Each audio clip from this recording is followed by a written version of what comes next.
Hi viewers, welcome to our channel. ప్రస్తుతం మనతో పాటు దాము బాలాజీ గారు సీనియర్ జర్నలిస్ట్ ఉన్నారు. వారితో ఒకసారి మాట్లాడదాం. సార్ నమస్కారం. సార్ నమస్తే. సార్ బెంగళూరులో రీసెంట్ ఒక ఇష్యూ జరిగింది. ఒక మహిళని అత్యంత దారుణంగా చంపేసి 59 ముక్కలుగా చేసి ఫ్రిడ్జ్ లో పెట్టారు. మనం కూడా డిస్కస్ చేసాం.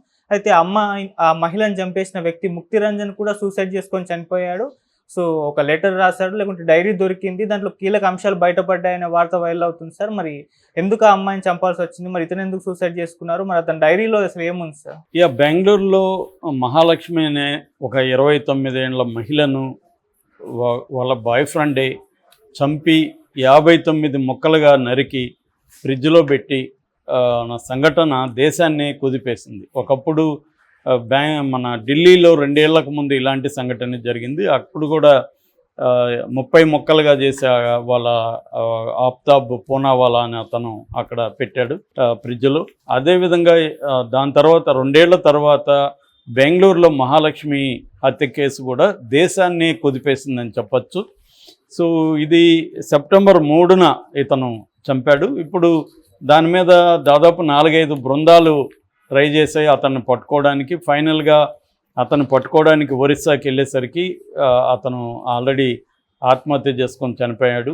అయితే అతను దగ్గర వీళ్ళకి ఒక సూసైడ్ నోటు దొరికింది, తర్వాత ల్యాప్టాప్, ఫోన్ అవన్నీ దొరికాయి. అందులో కొన్ని డీటెయిల్స్ పోలీసులు రాబట్టగలిగారు. సో ఈ కేసు మొత్తంగా చూసుకున్నప్పుడు ఈ మహాలక్ష్మి అనే ఒక ఆమె జార్ఖండ్ వాళ్ళ నేటివ్. ఆమె బెంగళూరులో ఒక బట్టల మాల్లో పనిచేస్తుంది. సో ఆమెకు హస్బెండ్ హేమంత్ వాసిని 6 ఏళ్లకు ముందు ఒక పెళ్ళి అయింది హేమంత్ దాస్తో.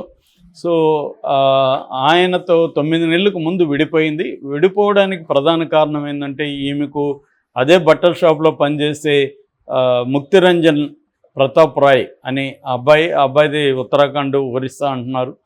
సో ఉత్తరాఖండ్ అని కొంతమంది అన్నారు, కానీ నిన్న తెలిసింది ఒరిస్సాలో భద్రక్ జిల్లా అతనిది. ఆ భద్రక్ జిల్లాలోనే అతను ఆత్మహత్య చేసుకున్నాడు. సో అతను కూడా అదే బట్టల మాల్లో మేనేజర్గా ఉన్నాడు. సో వీళ్ళిద్దరి మధ్య లవ్ అఫేర్ మొదలైంది. దాంతో భర్త నిలదీశాడు, కానీ ఆమె వినలేదు.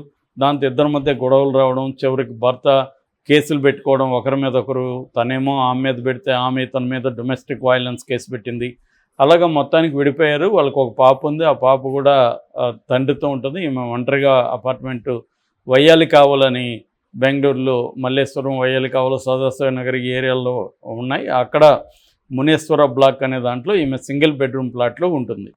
అయితే మొన్న ఏమైందంటే సెప్టెంబర్లో ఉన్న అపార్ట్మెంట్లో స్మెల్ రావడం మొదలైంది. దాంతో వాళ్ళు ఆ ఓనరు, ఆ బిల్డింగ్ ఓనరు వాళ్ళ అమ్మకి, ఈ అమ్మాయి వాళ్ళ అమ్మకి ఫోన్ చేసి చెప్తే వాళ్ళు వచ్చారు.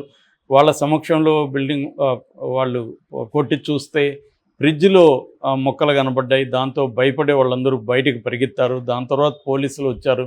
దాని తర్వాత ఈ బాడీ మొక్కలనంతా తీసుకొని పోలీసులు బౌరింగ్ హాస్పిటల్కి తీసుకెళ్లారు. అక్కడ డాక్టర్లు కూడా ఇది చూసి మేము ఎప్పుడు మా జీవితంలో ఇలాంటి హత్య చూడలేదు, ఇన్ని 59 మొక్కలు చేశాడంటే అతను ఎలాంటి మనిషి అయి ఉంటాడు అని వాళ్ళు షాక్ అయ్యారు. దాన్ని మళ్ళీ రీఅసెంబుల్ చేసి బాడీని పోస్ట్మార్టం చేశారు.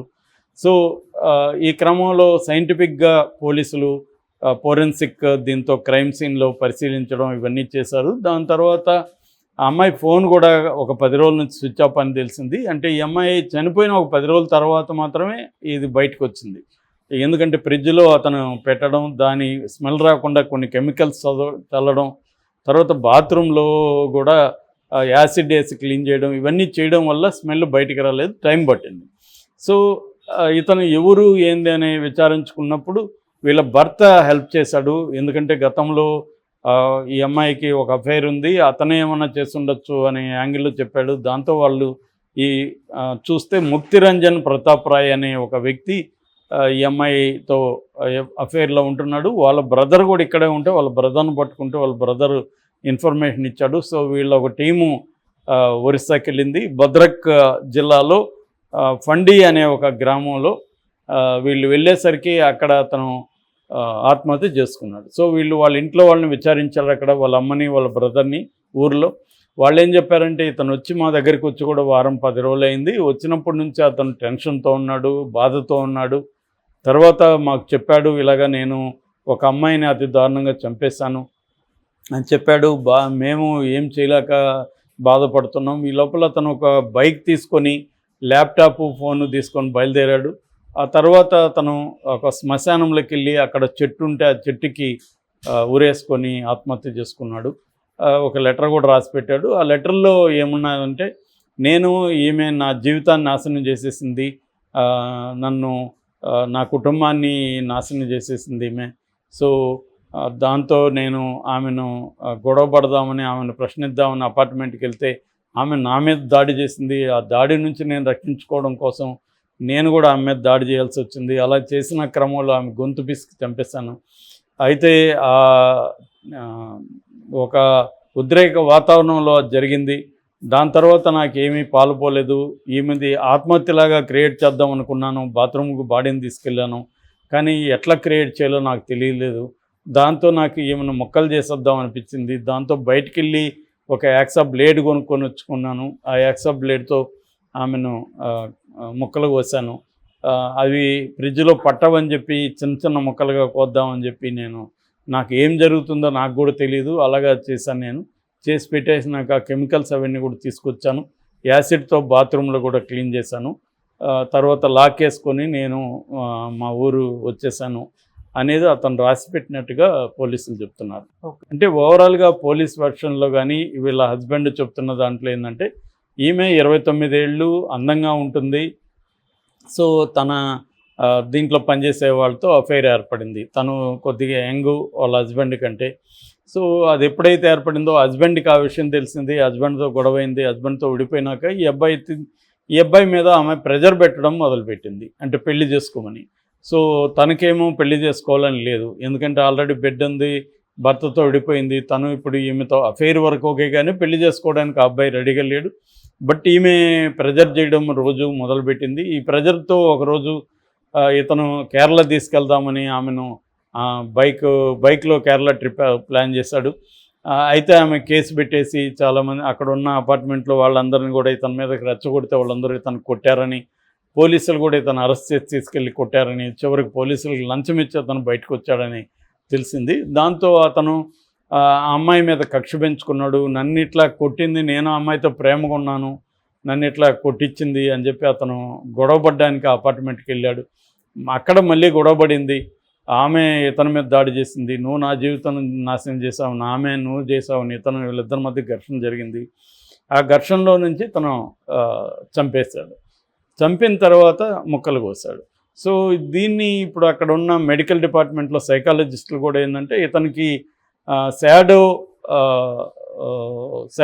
శాడిస్ట్ నేచర్ ఉంది, శాడో మెకిజం అనేది ఒకటి ఉంది ఇతనిలో, అందుకనే ఇంత ముక్కలు కోయగలిగారు. ఈ శాడో మెకిజమో ఉన్న వాళ్ళు ఏం చేస్తారంటే, ఇతరులను బాధపెట్టి ఇతరుల పెయిన్ నుంచి వీళ్ళు ఆనందాన్ని పొందుతారు. ఇతరులకి ఎంత పెయిన్ వస్తే వీళ్ళంత అంత ఆనందం పొందుతారు. ఆ లక్షణం ఇతనిలో ఉంది అని సైకాలజిస్టులు చెప్పారు. అతను కానీ బతుకుంటే కరెక్ట్గా ఇంకొంత అక్యురేట్గా ఇది చేయగలుగుతారు, కానీ అతని చేతిరాత, అతని మాటలు ఇవన్నీ ఫోన్ కాల్స్లో కొన్ని వినడం, మెసేజ్లు అవన్నీ చూసిన తర్వాత, ఈ ముక్కలుగా చేసిన తర్వాత సైకాలజిస్టులు ఇతనికి జబ్బు ఉంది, ఈ జబ్బున్న వాళ్ళు ఇతరులను బాధ పెట్టి ఇది చేస్తారు. ఒక్కోసారి తమ బాధ నుంచి కూడా తాము పెయిన్ నుంచి కూడా ప్లెజర్ పొందుతారు, తమను కూడా చేసుకుంటారు అనేది కూడా వ్యక్తం చేస్తారు. ఏదేమైనా ఈమె తన జీవితాన్ని తన భర్తతో గడపలేకపోవడం, తనకి ఇతరులతో కూడా అఫైర్ కావాలనుకోవడం, అక్కడి నుంచి వచ్చే ఘర్షణల్ని, కాన్ఫ్లిక్ట్ని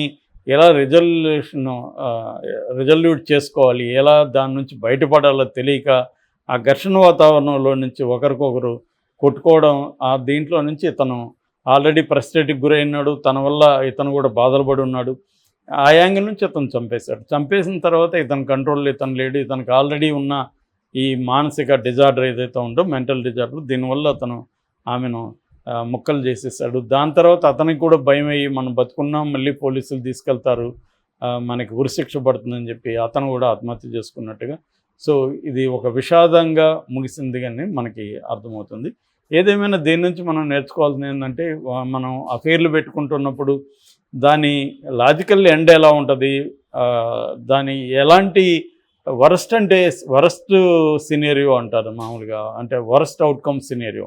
ఏదైనా ఒక పని చేసినా, ఒక రిలేషన్షిప్లోకి ఎంటర్ అయినా దాంట్లో వరస్ట్ అంటే ఏం జరగచ్చు, దానికి మనం రెడీగా ఉన్నామా లేదా అనేది ఆలోచించుకొని ఎంటర్ అవ్వాలి. కానీ అవి జరగవు. మామూలుగా ఎమోషనల్గాను అట్రాక్ట్ అయ్యో సంబంధం పెట్టుకునేటప్పుడు ఏమీ థింకింగ్ ఉండదు. థింకింగ్ బ్రెయిన్ అనేది పనిచేయదు, లాజికల్ బ్రెయిన్ పనిచేయదు, ఓన్లీ ఎమోషనల్ బ్రెయిన్లో పనిచేస్తుంది. దాంతో పెట్టుకుంటారు. పెట్టుకున్న తర్వాత క్రైసిస్ వచ్చినప్పుడు దాన్ని ఎలా డీల్ చేయాలి, కాన్ఫ్లిక్ట్ వచ్చినప్పుడు దాన్ని ఎట్లా పరిష్కరించుకోవాలనేది చేతగాక ఈ ఈ కైండ్ ఆఫ్ దీంట్లోకి వెళ్ళిపోతారు. ఇప్పుడు ఈమె అతని పెళ్ళికి రెడీగా లేడని తెలిసినప్పుడు అతన్ని ప్రెజర్ చేయడం వల్ల ఉపయోగం లేదు అనేది ఈమెకి అర్థం కాకుండా అతన్ని భయంకరంగా ప్రెజర్ చేయడం, దాని నుంచి అతనికి ఫ్రస్ట్రేషన్ పెరగడం, దాంతో ఈమె కొట్టించడం, ఇలా అది క్రైమ్లోకి వెళ్ళిపోవడం, వీళ్ళ చేతుల నుంచి బయటికి వెళ్ళిపోయింది కంట్రోల్లో లేకుండా.